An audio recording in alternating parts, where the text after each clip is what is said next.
Sejam muito bem-vindos. Vamos aí responder algumas perguntas que vocês deixaram, que são mesmo muito interessantes. As perguntas não são tantas assim, mas espero que aqui dentro vocês possam fazer outras e a gente possa aí complementar o tempo. Vamos à primeira pergunta. Quando o bolo apresenta uma dobra, o que significa? Bem, normalmente os bolos quando não cozem bem, né? Eu não sei se já aconteceu com vocês que estão aí. Quando ele não coze bem, ele fica com uma dobra ali no meio, né? Como se fosse maçudo, mas aquilo não é maçudo, é porque o bolo não cozeu bem, né? Ele fica com uma dobra pesada ali no meio, tipo, cozeu embaixo e em cima. Isso é quando tem o aquecimento de baixo e de cima, depois ele fica com uma dobra e fica estranho. Isso é porque o bolo não cozeu corretamente e acaba ficando chiguinha, tá? Então, acho que respondi aí a primeira pergunta. Vamos ver a segunda, o que é que nos diz.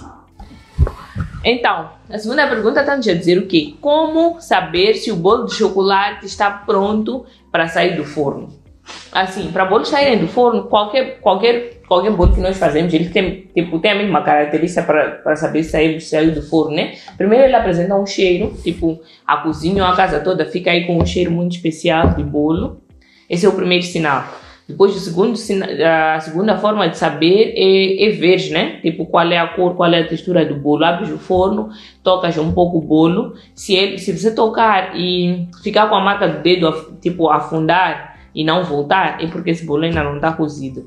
Mas se ficar com essa marquinha do bolo e tipo pegar e depois ele voltar, tipo afundar e voltar, ele já está bom e ali no meio está durinho, né? Ou a terceira forma de saber é fazermos um teste com uma coisa de metal, um palito de madeira, colocas ali, tiras e ele fica... Se ele sai limpo, tá cozido, e se não sai, ainda está cru. Então são essas formas que nós usamos aí para saber se o nosso bolo está cozido. Qual é a massa folhada que posso usar para o bolo e o creme? Bem, pode usar uma massa folhada que fazes artesanalmente ou pode usar aquela massa folhada comprada, né? Existem várias marcas de massa folhada. Eu não tenho muita experiência com elas porque eu não uso muito, né? Mas existem as que podes fazer pessoalmente e existem as marcas já prontas que compras no supermercado, esticas e podes assar, tá bom? Então, qual é a melhor manteiga para fazer o buttercream de merengue suíço e qual é a temperatura? Assim... eu normalmente para o buttercream atualmente eu uso margarina e eu uso Rama Perfect Bake, né? Mas a melhor manteiga tem que ser uma manteiga que tenha uma boa qualidade. Olá, Rusban. Tem que ser uma manteiga que tenha uma boa qualidade, tem que ser uma manteiga que não tem cheiro forte e que tenha a cor mais clara assim possível, né? Para não deixar o teu creme com uma cor muito forte. Tá bem? A temperatura tem que ser temperatura ambiente, ela tem que estar em ponto de pomada, não muito mole, mas também não dura, né? Ela tem que estar em ponto de pomada, um ponto aí de temperatura ambiente, tá bom? Vamos à próxima. Só tenho a agradecer por fazer parte do curso. Ainda não estou a implementar, grávida de 9 meses, ai minha aluna querida, mas só que depois do bebê nascer ainda tem já algum tempo antes de implementar, mas não se preocupe, dedique-se aí à tua gravidez que depois vai ser muito interessante. Então, diz assim a próxima. Olá, por gentileza, podes me explicar um pouco como calcular o preço de um bolo?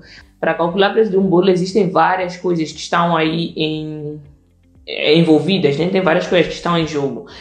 Nós temos que saber calcular... Temos que conhecer, primeiro precisamos ter domínio sobre todos os nossos custos, saber quais são os nossos custos. Não estou a falar de custos de ingredientes, custos fixos, qual é o salário que a gente tem que receber, qual é o salário, se temos trabalhador ou não, água, luz e por aí vai.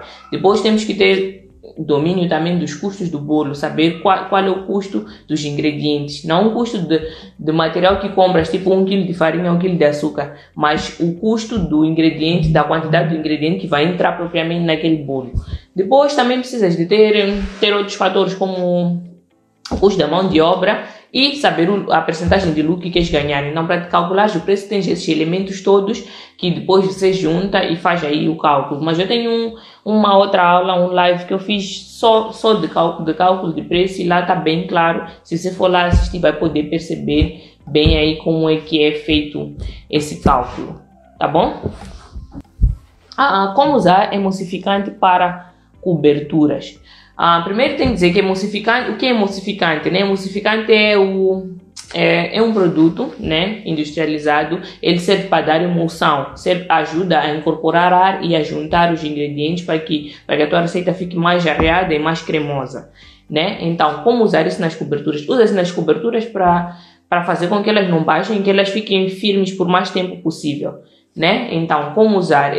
Quando vais fazer, eu não uso muito emulsificante, mas eu normalmente quando, tipo, já usei, era usar uma colherinha, né? Vais fazer vais bater aí um litro de natas, podes usar uma colherinha de emulsificante, depois de começas a bater, né? Depois dele começar a levantar, colocas a colherinha de emulsificante, bate e ele vai se juntar. Se vais usar o chantilly em pó, também colocas uma colherinha naquele chantilly, bate e usas. Normalmente usam nas natas, né? Ou nos chantillies.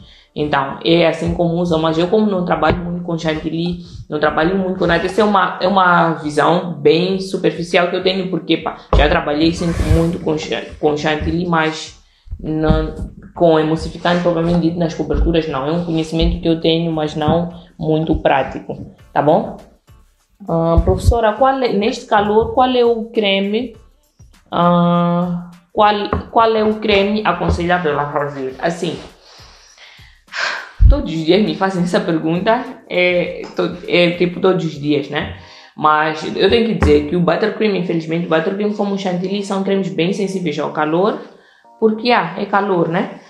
Eu fiz uma experiência, uma pequena experiência, eu coloquei algo tipo buttercream e eu até devia ter tirado foto. Coloquei buttercream, não chantilly, coloquei buttercream, ganache, buttercream de merengue, isso que eu faço, ganache e um buttercream chama-se Ermin Buttercream, que ele é feito com trigo, né? Um buttercream um pouco mais resistente. E dessas três, a ganache sobreviveu um pouco mais, o Ermin Buttercream também sobreviveu um pouco mais. Quer dizer que o Ermin vai ser aí mais resistente ao calor do que os outros, né? E também, se não tiver problemas, pode voltar ao creme de claras. No último live eu falei que você pode usar creme de claras, mas porque o creme de claras ele fica muito pegajoso e ele não nos permite ficar com a decoração toda lisa e perfeita. Você pode usar cremor tártaro. Cremor tártaro é um produto que é um ácido, né? Ele vende tipo é da marca Robertson, pelo menos é que eu uso, vende em supermercados, vende cremor tártaro, ali onde vende material de confeitaria. Tu podes usar uma colherinha do cremor tártaro no creme de claras, o creme vai ficar mais smooth, vai ficar mais areado, mais leve e aí facilita no alisamento. Esse é o creme que eu tenho aconselhado para vocês que estão sempre a me perguntar qual é a melhor cobertura. Eu continuo a usar o buttercream, né, porque eu gosto, eu vou tomando alguns cuidados, mas se você está a ter muitos problemas, se os teus clientes ficam muito distantes ou se as condições de transporte do bolo estão a ser muito assim debilitadas, você pode optar por usar o creme de claras. São alguns meses só, então pronto. Creme de claras com um pouco de cremor de tártaro, tá bom? Já fez o beabá da Cake Lover ou se inspira neles ou no outro grande confeiteiro internacional? Assim, eu já fiz, sim, o beabá, mas eu fiz o primeiro, tipo, a primeira turma, né, do beabá, eu fiz já não sei se é 1 ou 2 anos atrás, tipo, fiz parte da primeira turma, foi bem emocionante, eu aprendi muito e apliquei muito do que eu aprendi lá, né? Mas também eu não só me inspiro nela, mas eu me inspirei em muitos outros mesmo, tanto brasileiros como de fora. E não só esse curso eu tenho até o beabá atual, mas eu não me inspiro só no curso dela, né? Eu me inspiro em muitos outros confeiteiros, tanto brasileiros como de fora. Tenho muitos outros cursos complementares, né? Muitos outros. Eu também não só busco inspiração em confeiteiros, mas também eu compro curso, tipo, tenho cursos, já fiz vários cursos de outras áreas, de marketing, de finanças para confeiteiras, de marketing digital, né? Tipo, tudo que eu faço aqui na minha página, esse movimento que você vê, que diz que que é tipo semelhante ao que ela faz. Na verdade é porque eu também fiz o marketing digital e eu estou a aplicar as coisas do marketing digital, mas como o marketing é tipo o marketing, né? Então as coisas acabam ficando mais parecidas. Claro, inspiro-me muito, mas o que eu estou a fazer é aplicar o que eu aprendi nas aulas de marketing, tá bom? Então eu me inspiro em muitos outros confeiteiros, já fiz cursos de outros confeiteiros, mas eu também aprendi muito mesmo com o Beabá, tá bom? Então, tem outro.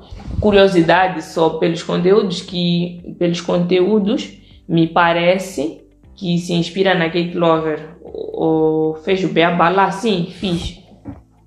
Que tipo de decoração posso fazer usando folha de açúcar? E em que consiste a técnica origami? Ok, vamos falar da folha de açúcar primeiro.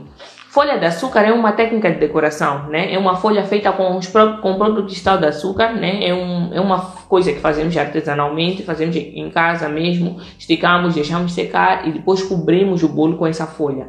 Eu não sei se vocês vão perceber, se calhar vou deixar uma foto com a folha de açúcar só para que vocês possam perceber. Assim, então, essa folha de açúcar nós fazemos, né? Usamos açúcar, glicose, esticamos, deixamos ela secar, depois de secar algum tempo, colocas ali no bolo essa decoração. Ela é linda e ela fica super bem em bolos de buttercream, né? E é muito tendência, tá bom? Então, essa técnica de decoração pode usar para cobrir todo o bolo, pode usar como usar pequenos pedaços para fazer detalhes só em bolos, né? Então, se quiser inspiração, você pode escrever na busca aqui no Instagram,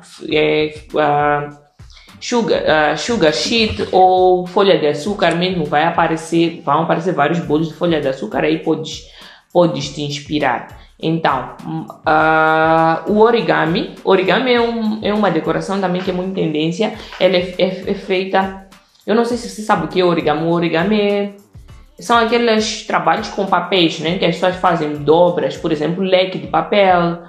Existem várias dobras que nós até aprendemos na escola, tipo na escola primária, nas aulas de ofício, tipo, tivemos aulas de origami, né? Então, esse origami é essa arte feita com papel que usou-se eu não sei qual é a nacionalidade dela, infelizmente, mas uma mulher confeiteira, ela pegou nessa folha, num padrão de origami, né? Numa dobra de origami, desenvolveu essa técnica para usar nos bolos. Só que ela desenvolveu usando ganache de chocolate, né? E apareceu uma brasileira, ela chama-se... Também esqueço do nome, infelizmente, desculpa. Esqueço mesmo do nome, que ela começou a usar a técnica do buttercream. Então, o origami que pode ser feito com buttercream ou pode ser feito com a ganache de chocolate. Originalmente, ganache de chocolate e adaptação com buttercream. Faz aí essa decoração, colocas no papel e colas no bolo. Isso tudo falando assim pode ser estranho, mas se pesquisares origami cake ou se pesquisares folha de açúcar, aí vais poder perceber como é que fica aí essa decoração. Eu já fiz alguns, se calhar por esses dias eu vou postar aí as fotos da tendência. Mas eu também já trouxe aqui no live surpresa, que não deixei salvo, mostrei aí como fazer essa decoração, tá? Ok, diz assim, como usar folha de açúcar transparente para decoração do bolo. Folha de açúcar transparente? Eu não sei do que é isso. Folha de açúcar é aquela folha de açúcar, ou é folha de açúcar feita com açúcar em cristal, né? Que nós fazemos com açúcar, aquela que eu expliquei há pouco tempo, que é sugar sheet, que é tendência, faz com açúcar cristal, glucose e um pouco de CMC, aí esticas, faz a folha e ela fica pronta. Ou tem a folha de açúcar que é como se fosse folha de arroz, né? Ou pode ter a folha de açúcar que é um papel que imprime alguma decoração, né? Para colar no bolo. Existem agora as folhas já prontas, já impressas, que tem ali padrões de flores bonitos que são usados para decoração do bolo e fica bonito. Agora, essa folha de açúcar transparente, sinceramente eu não sei do que está falando. Eu não sei se está falando da folha de arroz, eu não sei se está falando de isomalte, mas de transparente nós temos a folha de arroz e temos o isomalte. Folha de açúcar transparente, Tá estranho isso. Não sei se é alguma coisa nova e mirabolante que apareceu e eu estou distraída, mas eu estou sempre atenta aí para as novas tendências, tá bom? Peço para me dar mais detalhes. Já tentou inventar uma receita de bolo própria? Se sim, como foi? Bem, na verdade não. Não porque não quis, eu só não porque não achei interessante, mas na verdade, não que eu inventei uma receita tipo do zero, né? Eu até sei como posso criar uma receita do zero, porque já estudei um pouco sobre isso, mas nunca fiz só porque, sei lá, nunca vi necessidade, né? Mas eu já criei uma adaptação, por exemplo, eu faço um chiffon de Red Velvet. Normalmente o Red Velvet, ele é feito com massa manteigada, né? Tipo, tem aquela receita toda tradicional dele.